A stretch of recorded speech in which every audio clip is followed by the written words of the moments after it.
All right, and we are back. We finished up night one, and just to quickly wrap up what we were discussing as we were closing off night one. I'm trying to remember the lineages of the titles as I was mentioning. I think right after. To catch the audience up, if you're just tuning in, why just skip the first part of this episode? Yeah. Nevertheless, Jack's hitting me up with some history. Apparently, in his enjoyment of NXT, he's never been able to have an NXT Tag Team Champion team and an NXT Women's Champion that he both respects, admires, and enjoys at the same time. Well, while one division is being built, it seems like the other one begins to lose his interest, and it kind of flip-flops like a piston, and it's really funny to hear him describe.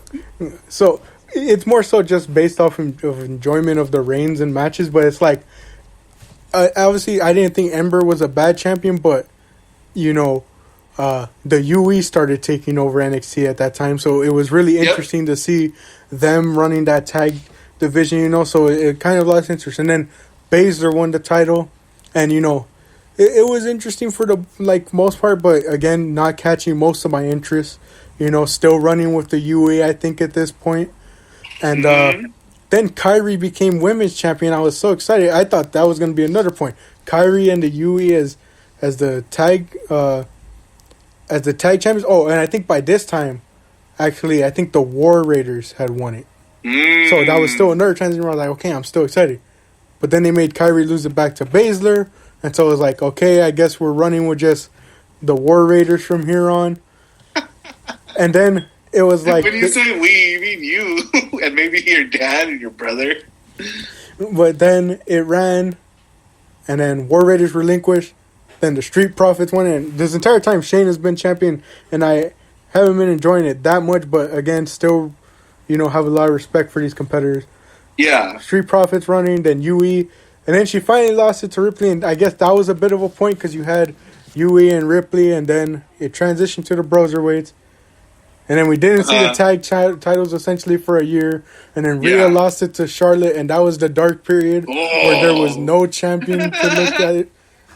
Luckily, I had Keith Lee and Adam Cole as the champions there, but there was that.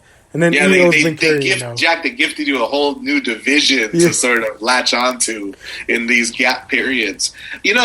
Raquel Gonzalez, our new NXT Women's Champion, whether or not she put forth her best effort in that match against Io, I say we wait until we start seeing her defenses, because now that she's the champion, now that she's the one people are gunning for, who knows? She might turn a corner. She might see the need to prove herself. You know what I mean? And might step up and learn a thing or two from all the people that she's working with. Yeah, that's why I said as much as there was a lot of question marks at the end, I was of both nights, I was optimistic for the future. And I would gladly let any of these people prove me wrong with my opinions. But yeah, as far as last night's main event go, or at least night one's main event go, it was real one-sided. And then Raquel won, and she wasn't the one side. And you were like, what? Yeah. I mean, I got to think, too, that decision was so that Io looks strong, just like we said for Kushida and Pete Dunne. Yeah. Io looks strong in defeat, walks away, her head held high. Probably is going to challenge Raquel right away in a rematch or something. And I bet their second match is even better than their first. Hopefully. Bright future, as we discussed, was the theme essentially of this night. Was we have a bright future for NXT. A bright transitional time. Speaking of bright future. Yeah. The Cruiserweight ladder match between Devlin and Escobar. That transition, though. We're unifying, Jack. We're unifying 2 Cruiserweight championships because somehow we wound up with 2. Yeah. And honestly, this was the big thing about me. A lot of people nowadays, for some reason, they don't appreciate long title reigns, Yeah. I did not even know that Devlin had been holding that belt for almost 400 days, or 400 days plus, and I didn't even realize Escobar's held it for almost the same time as Io has held it. because Escobar won it in that in that tournament that was had in April of last year. Mm-hmm. And Jordan Devlin. Well, the case for everyone listening is that Jordan Devlin is an Irish wrestler, won the Cruiserweight Championship, but then the world shut down because of the pandemic in March of 2020. And what do? One of your champions is stranded in the UK, and the travel's been banned. Well, we got to have a new champion. They held a tournament, won by Santos Escobar. Yeah. Well, now that things have lightened up a bit, Jordan Devlin has made his way back to the States, and now we've got two folks staking claim to being the Cruiserweight champion. Yeah, and if you don't mind me talking about this, it's been the same case for, all the NXT UK champs, because, as you mentioned, it's shut down. What do? Well, most people why not have them defended on NXT UK? Well, here was the issue. Things in the UK aren't like they were in the States. Right. WWE was able to find a way to continue running weekly shows without stopping at any point. NXT being in the UK, they were forced to just completely shut down, not even allowed to continue their weekly shows until around the summer almost. Right. And so people wanted... I see so many people discredit Walter's reign, Kaylee Ray's reign, and Devlin's reign because they were like, you weren't able to defend it for all those months. But the first thing they did when they came back, they had Walter come out and start defending the belt. They had Kaylee Ray come out and start defending the belt. And they had Devlin come out and start defending the belt to make up for that loss. Was Devlin defending the belt out there? Yeah. He's actually defended it. I was surprised. He defended it against... He defended against a couple of guys on NXT UK. The notable one I know for sure was Trent Seven.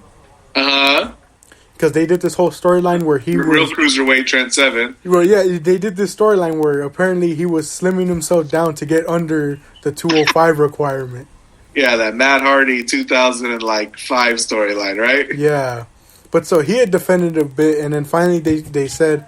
restrictions have finally loosened a bit. Let's get Devlin out here to unify these belts like the story was planned for almost a year at this point. So, we're going to unify these titles. We're going to have one Cruiserweight champion at the end of all this, and it's a ladder match, Jack.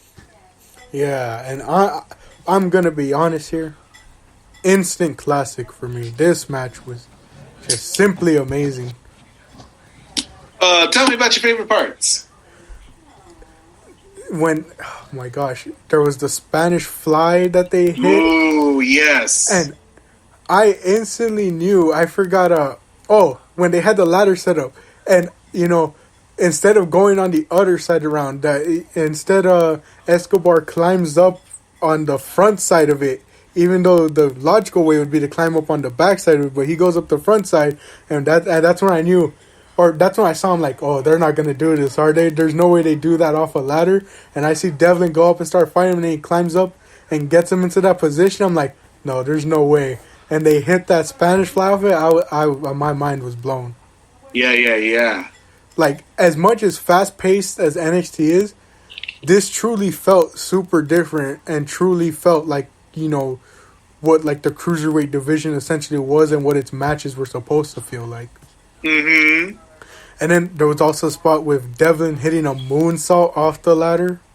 Yes. And the fact that he went to the very top, I just found that so crazy too. I was very crazy. They were going crazy. And a funny spot in my eyes was Escobar had set up a ladder in the corner, and they kind of cut away, but you could somewhat still see it. The ref had to start helping him set up the ladder correctly. I think I know what you mean. I saw one or two refs look like they ran away from the scene, and I think they were helping out too. Yeah, but honestly, just a really good ladder match, and again, like Kushida done, was a really good opener.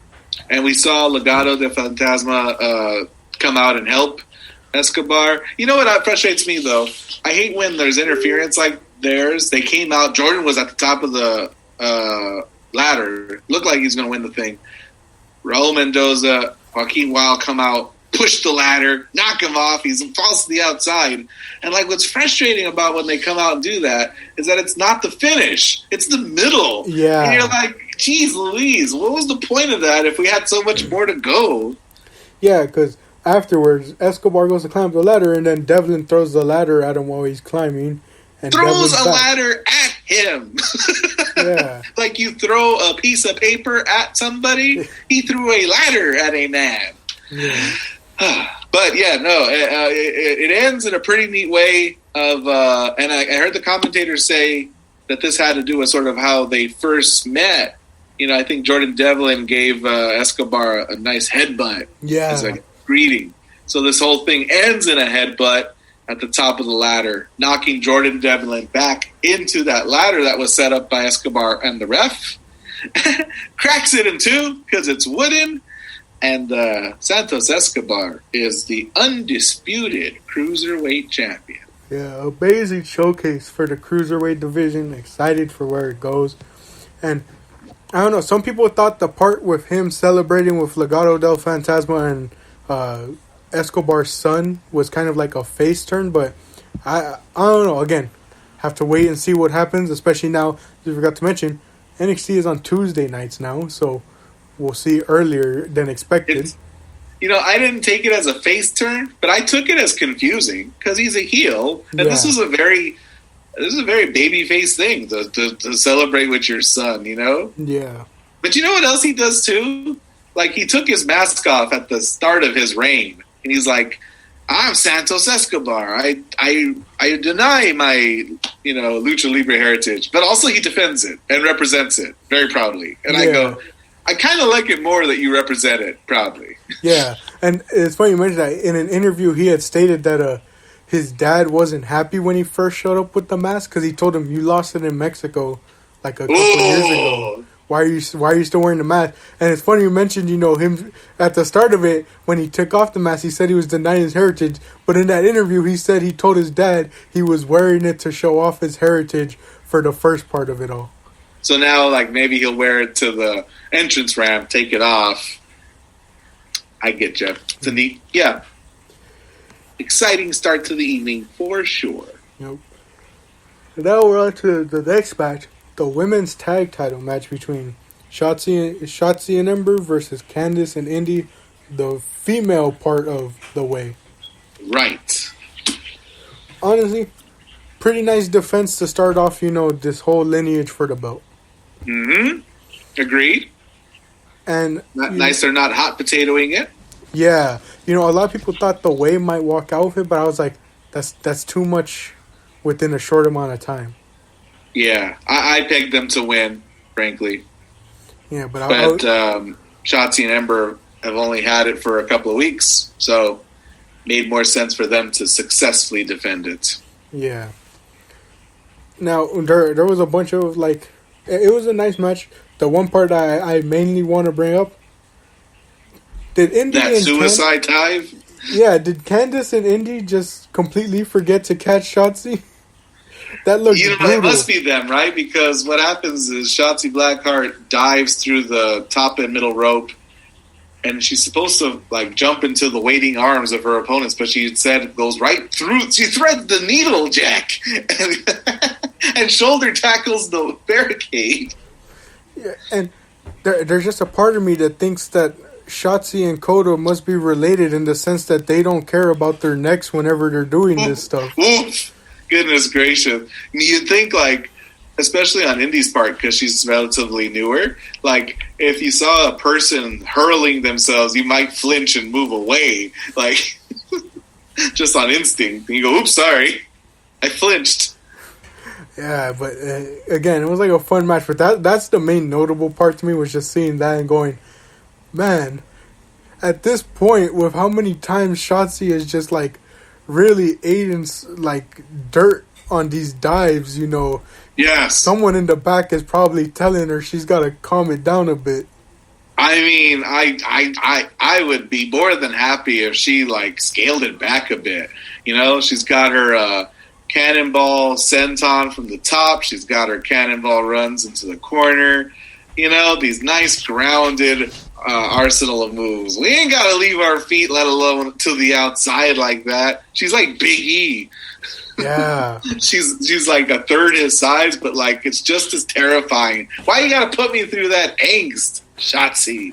Yeah, like every time now, like ever since that, like the first one that I saw her take was when I think she does that like coffin. She had tried to do that coffin drop onto Raquel and Dakota on the outside, and she just immediately fell back right onto her back and like almost her neck, and you were just like ever since then, every time I see her do a dive, I'm like, please, someone catch her this time. Hey, speaking of an attack on my anxiety, Ember Moon jumps and like twists and swirls into a double eclipse on both Indy and Candice, which it's like I can't even enjoy the move because all I am is relieved that it worked and you didn't hurt anybody doing it. Yeah.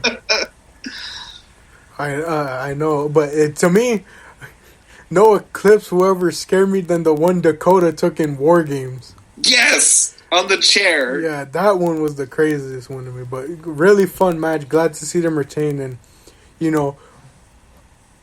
I'm optimistic as we keep mentioning, for the future. Yeah. I'm optimistic for the amount of women that they have signed that they're probably going to introduce through this women's tag division. Mm-hmm.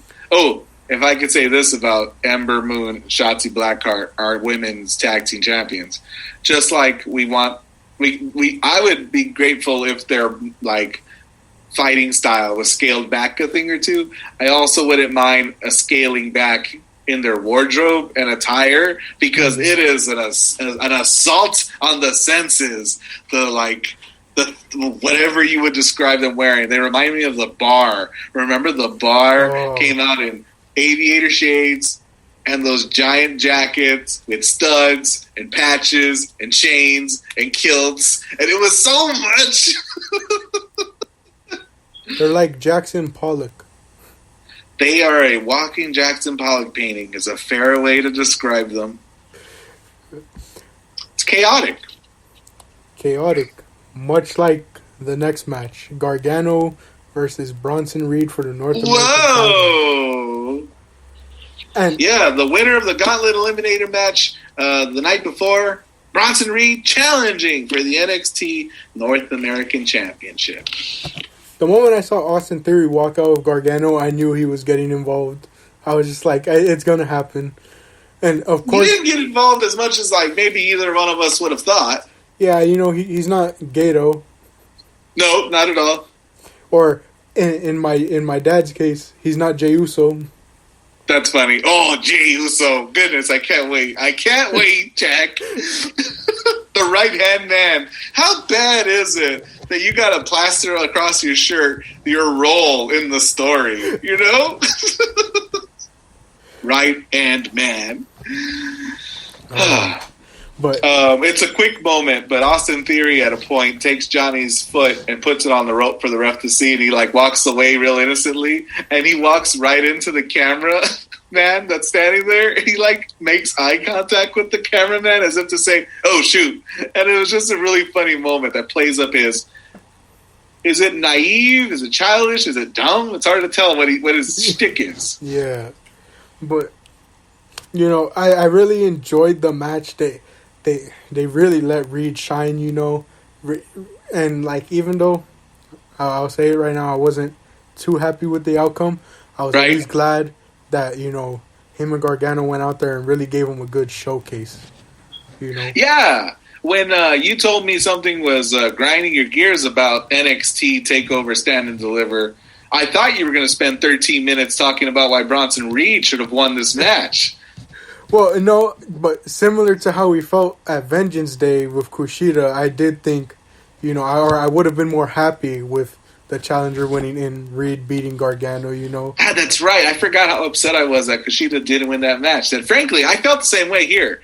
I felt the exact same way here. I thought, are you telling me Bronson Reed couldn't beat that guy? With all that he did, Jack. Yeah, and like, I guess it's just me, or I don't know. I see a couple people also have this kind of thing, but like, I just kind of want Gargano to drop the belt. I don't know what it is about Gargano and his heel shtick, so far, but it's kind of gotten stale for me.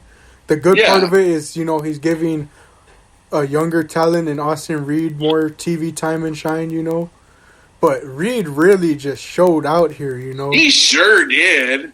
And, that ending spot where he went to hit that moonsault and, they called it out for being an homage to Bam Bam. Uh-huh. And I saw it. And the moment I saw Gargano move, it proved the point that my dad had made earlier in the Devlin Escobar match, where after Devlin had lost, he said, well, it seems like anyone on NXT who can hit a good moonsault can't seem to win tonight in these past 2 days. You're talking about EO as well? You're always talking about EO as well. Yeah, so he mentioned that, and it was like, dang, Reed came out here with a really good moonsault, but I guess, as my dad joked around, you hit a moonsault, you might as well say they're losing the match. Golly gee, goodness gracious. I mean, Bronson Reed came out looking so strong, just like Kushida in February. I thought he could take it. I was rooting for him too. It's not that I don't like Johnny Gargano. I just think, in the same way we're talking about Raquel, he didn't beat Bronson Reed. Yeah. He hit him with 2, what is this finisher called? The One Final Beat? The One Final Beat. God, we're a year away, Jack. This is a year ago he had that unsanctioned match with Ciampa. Isn't that crazy? Yeah. The tagline for that was One Final Beat. And I just needed to bring that up. But, no. Oh, it's okay, though. I can hear him. Oh, it's okay, though. I hit him with 2. Mm-hmm. We're working his midsection the entire match, so let me hit you with this head-centered attack. That makes sense. So at this point, my guess is either Loomis is beating Gargano, or at some point or another, they're going to have Theory come up from underneath him and beat him for it. Interesting. Yeah. Who would I have beat Johnny if not Bronson Reed or Kushida? Or maybe Loomis. Well, see, a testament to NXT, a testament to NXT's roster is that we've got a bounty of options. Yeah, I would have been fine with Kushida, Gargano, even Swerve if you're throwing them in there. How about Roderick Strong? How about he comes back and gathered his senses and says, "Okay, I know what I'm all about. I'm all about, proving to everyone why I'm the Messiah of the backbreaker. I'm going to break your back, Johnny Gargano." Yeah, see, they got so many people. And, like I mentioned with the women's, they got a lot of male signees that they probably are going to introduce soon. You mean like Gable Stevenson? Oh, yeah, they gave him essentially a shine by, really showing him off in the crowd. Yeah, he's, for folks listening, an Olympian, Division I NCAA wrestler, got a Danny Hodge Trophy winner. He's in the audience. They always put somebody in the audience who's like a name to look out for, right? Yeah. Just like Drew McIntyre and Keith Lee of NXT takeovers in the past. We got Gable Stevenson, who looked really awkward and shy. Yeah. I found it funny how immediately as they showed him, everyone just said, forget the Alpha Academy. Can we send Gable down there to NXT to have him form American Alpha 2.0 with this guy? Just because I think they have to come up with a name that involves Gable, like the Gable Stable. Yes, Gable Stable. It's out there. If they do it, you can blame me. Ooh. Gable Stable and Otis is still a member. Some WWE employee is gonna hear this and run straight to Vince McMahon's office and have him copyright that immediately. I'm owed some amount of money for the success of the Gable Stable. Dang it. Alright, so the next match, which up until this point, everyone thought was gonna be the main event, but as they mentioned earlier in the night what the main event was, and their logic to it being was, if these guys were to go on first in the co-main event, there's no telling if there would be an arena left to fight in. So by that logic, they had to let. Okay, yeah, I like it. I feel like we've seen it in AEW too, where these unsanctioned matches that, like, you know, the company absolves all rights and responsibilities for, like, it's not even on the card. With the conclusion of this NXT Championship match, the card is done. The show is done. This thing that's going on between two other guys, it's their thing. We're just giving them a space to kill themselves with. Yeah, but we'll make sure there's cameras there to show this off still. And a ref. Yeah, and a ref, even though he's not wearing a ref shirt. Yeah. But so we got Carrion Cross challenging Finn Balor for the NXT Heavyweight Championship. A match that essentially has been silently building since Cross had to relinquish it and Balor first won it. Karrion Kross is fighting for a title he never lost. And I really like the video package, Jack. The side-by-side comparison. They had Karrion Kross with a sling on, having to give it up. And then they played the clip of Balor with a sling on, having to relinquish the Universal Championship in like 20, whatever it was. Yeah. And, you know, it's silently building. Thankfully, they didn't give in to the fans' request. More specifically, Balor didn't give in to the fans' request and bring out the demon.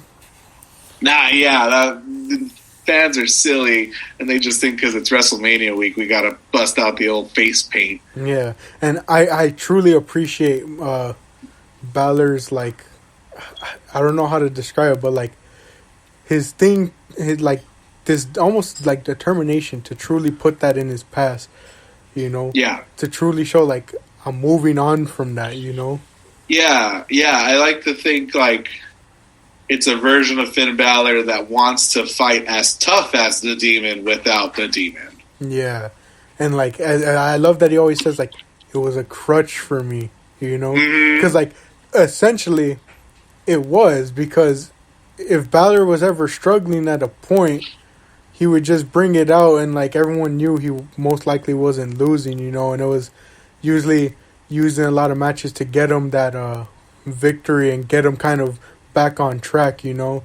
Right. Whereas now he's more so saying, I'm putting myself on track and not relying on just a gimmick to get me through. Yeah. He might have needed it tonight because in that video package he says, you know, things like, I beat Pete Dunne, I beat Adam Cole, and I beat Kyle O'Reilly, so I could surely beat a man that's twice as big as any of them. Yeah. What kind of logic is that? He's like, oh no, I could totally fight this dragon. Did you see those lizards that I took care of pretty easily? It's the same. Yeah, it was somewhat an even fight, but, you know, they really played up Cross using his strength a lot and Balor using his quickness a lot to try and get the best of him.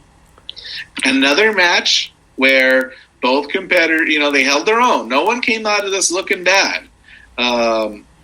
Maybe Balor, in hindsight, shouldn't have been poking the bear in the beginning. It looked like he was really trying to make Karrion Kross mad, because what he had said before was it's when he starts making mistakes. So he's literally trying to get in his head, laughing at his strikes, right? Yeah.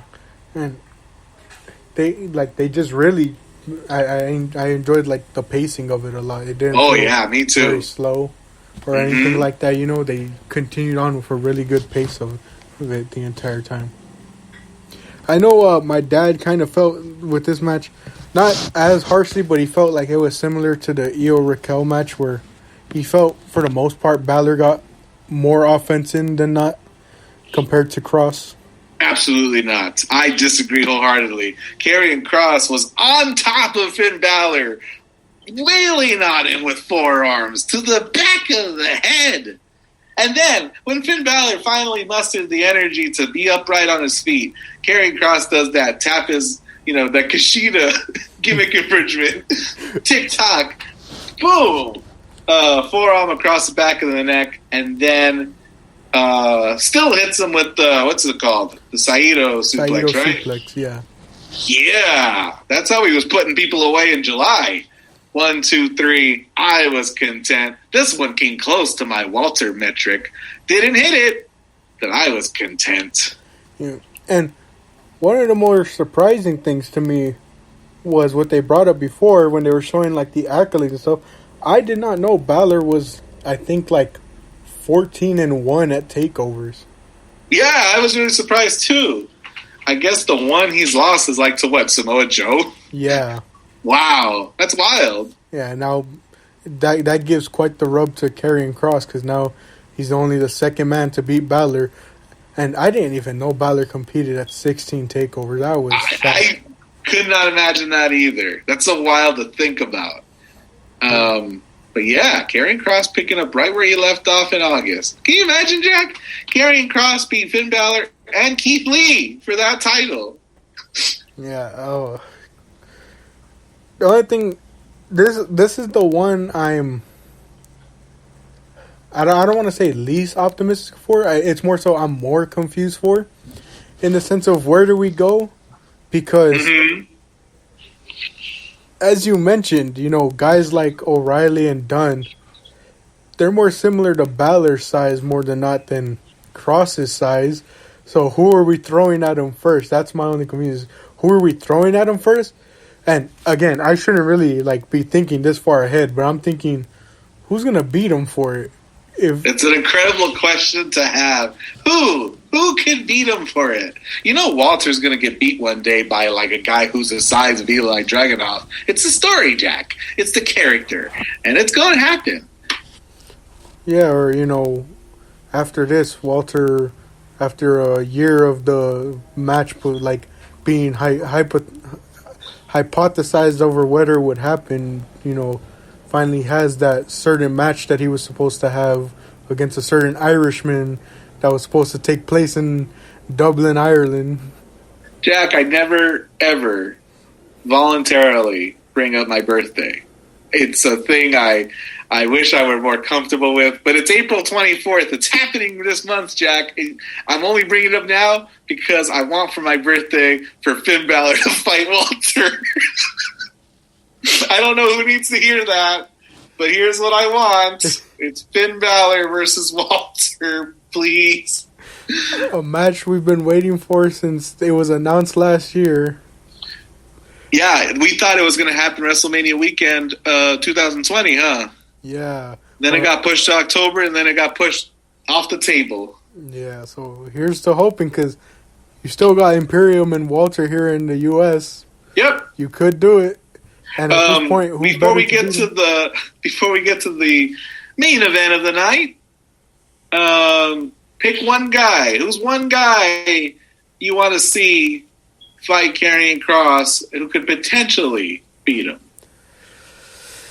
Ooh, this is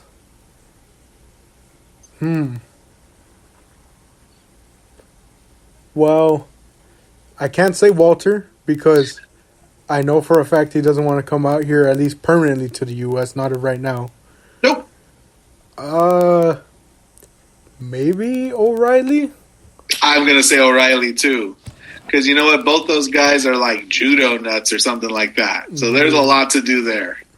Yeah, I could see O'Reilly doing it. Like, you know, Kyle O'Reilly gets on his back and, like, welcomes or wants somebody to mount him so they can do that.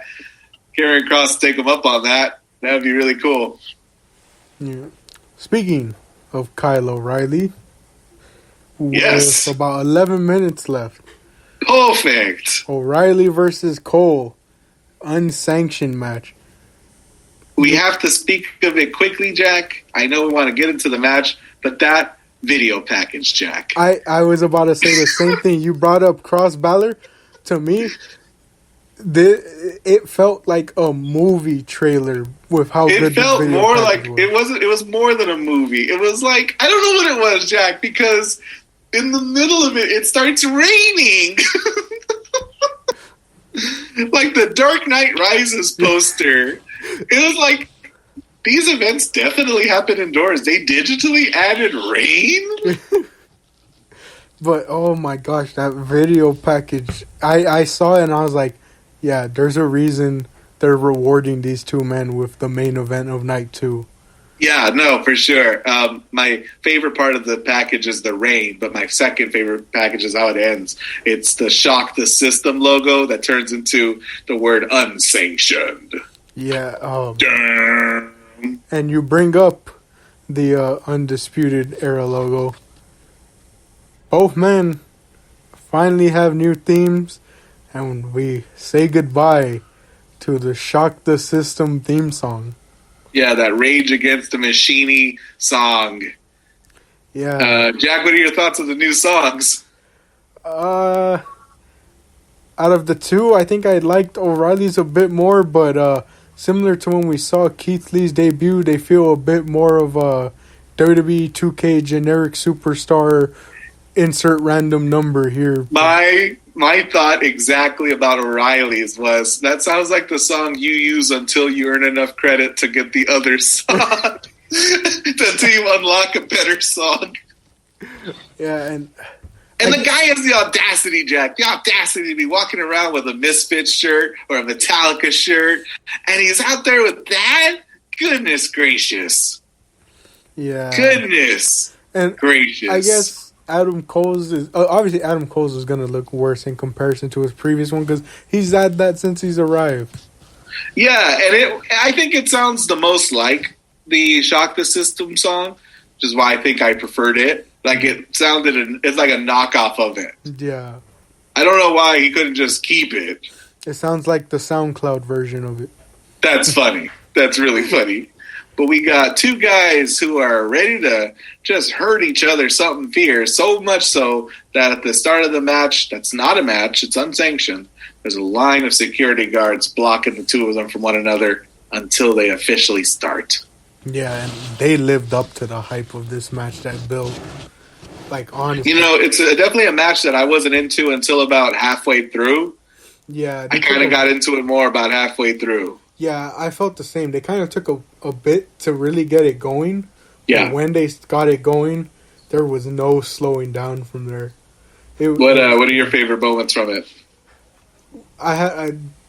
When they started using that chain, specifically when O'Reilly goes to hit the ropes, and as soon as he comes back, Cole just stretches it out to almost decapitate O'Reilly. Was crazy. Yeah, like a clothesline with the chain. The spot that truly felt like it was going to live up to the unsanctioned title was when Cole brings out that toolbox and he gets the wrench. And I thought at first he was going to hit O'Reilly, just straighten him out with it. But then when he started like holding it a certain way, I was like, there's no way they're going to do a spot where Cole rips out one of his teeth. They can't do that. I was like, I know it's unsanctioned, but there's no way O'Reilly and them would approve of this happening. And then, of course, O'Reilly stops it. But that was a point where I was like, oh, yo, are they going to do this? Yo. I don't know if this is... I get it's unsanctioned, but... they end up not doing it, right? Yeah, they didn't do it. Knocks it off his hands. It was just a tease. Yeah. Yeah, no, I dig it. Yeah, it was a spot fest. You know what I mean? Like, it was a ton of spots, for sure. The stage spot was crazy, and I found it even funnier where instead of just climbing out, they break through the side of the stage together. I like that part. You know, there's something about it where, Kyle O'Reilly's in the stage now. Adam Cole's outside. He just starts kicking the stage from the outside. It's like plaster something. You know, he just kicks a hole right through it and then starts kicking Kyle O'Reilly. Yeah. I will say the biggest surprise to me from this match was not seeing Roddy or even Bobby make some type of appearance. Agreed. Yeah, for sure. They were definitely missing from this story. Yeah. Bobby's hurt, but Roderick is, we saw him leave the NXT taping dejected, after losing to Cameron Grimes. He's got something going on. Yeah. And I forgot to mention that I think that to me was like the funniest part of the video package to me was, Cole was saying like how he didn't need Kyle, Roddy, or Bobby, they needed him. And then he said something like, I think he said like all three of them like wronged him or something. When I looked at my dad and I went, man, I bet Bobby's at home watching this like, I haven't even been there for months. What did I do? Poor guy. The poor guy, he got injured, went home, is trying to relax, and all of a sudden the group that he was in for 3 years is gone. Goodness gracious! I saw the Narcos guy in the meme, where he's sitting on the bench outside, and he's sitting at a table against Bobby Fish, just sitting at home like. Yeah, the day he returns, I wonder what they're gonna do. Whether they put either him and Roddy in a tag team, pair him with Kyle as like a manager role, maybe. But yeah, well, so this match, they left it all out in the ring, is what they say. There was a ton of spots. I wasn't as enthralled. Ton of people out there calling this, a 5-star affair. I think they're doling out fives, or they're doling out their stars. They gotta, think critically about this. It went on for 40 minutes, Jack. Yeah, that went long, and I feel like too many people throw out the 5-star rating too often or not. Like, especially like looking at our top 10 matches of last year when we did that episode. Like, looking back on a lot of the matches I had on there, I don't even know if I would like throw out as many 5 stars to even that the match that I had. And then it was enjoyable. I watched the whole thing. It kept my interest, and I think that's what people think makes a good match. It's like it kept me visually stimulated for 40 minutes. Like, they kept throwing things at us. Yeah, we were like, "Oh, what are they going to do next? Oh, what are they going to do next?" But I watched with bated breath, wondering it could really go either way. Just like we said about 2 nights of events, we said that it could really go either way. We could see Cole come out on top, be the dastardly, blank, who, gets the better of his old friend. Or it could be Kyle O'Reilly, fighting for truth and justice and, breaking out as his own. So I waited for 40 minutes to know which way are they going to go. And which way did they go, Jack? They went with O'Reilly, and this was kind of the part that diminishes it from a 5-star rating for me was I think like the finish kind of just fell flat because of how much they did during the match that it kind of felt like it was kind of hard for that finish to top it. Can I say this too? So you're saying that the finish had a tough job of topping anything else they did. Like, could the finish top the ramp spot? Could the finish top the clothesline spot or the plier spot, right? Yeah. I think, too, that the finish was the evidence that, like, one could use to say, they're just trying too hard. They're sitting in the back going, okay, here's what I'll do. I'll wrap chain around my knee, and I'll knee you with my chain-wrapped knee. Right? Yeah. I believe it was Adam from Wrestle Talk when he was, like, talking about, like, his top 10 lists for, like, the best takeovers. Yes. And when he was talking about Portland's main event, because he had Portland on the list, he said his only issue with the main event was that he felt like ever since Andrade and Johnny Gargano went out and had that crazy like 30-plus minute main event on Philadelphia, he felt ever since then NXT has tried like so hard to replicate that with their like long drawn out main events. Yeah. I feel similarly here where it was just so long and drawn out. And yes, it kept my interest. But like as I mentioned, the finish kind of was just too much to it. And Agreed. And when people... I think people, like, they have a recency bias. So they throw out 5-star ratings too often. The one thing I'll do to wait when I rate a match is I'll wait, as you mentioned when we were doing our top... Or when we were talking about when Kushida lost was... You got to give it time, and throughout the year, go back and revisit the match. Because the big thing to me is replay value when it comes to both music and matches. If the match keeps me wanting to come back to it and rewatching it, that's when I would give it like a 5-star rating. Which is why Lee versus Dijakovic was my number 1 match from last year, because it kept me going back and back because of how much I thoroughly enjoyed it. How many minutes we got? 1 minute. Here we go. I think when we sit in December and talk about our matches of the year, I ain't going to think about Cole versus O'Reilly's unsanctioned match. I'm going to think about Balor versus Cross. I'm going to think about Walter versus Ciampa. And I'm going to think about Raquel Gonzalez fighting tooth and nail to proclaim her role as the head of the women's division of NXT. Viva la Peacock! So for about 30 seconds here, we'll close out. I've been Jack. I've been Mr. Solis. Thank you all for joining us for another episode of the Rule 34 podcast. As always, hope you all enjoy. We hope to see you in the next episode. And remember, if it exists, we'll see you in the next episode.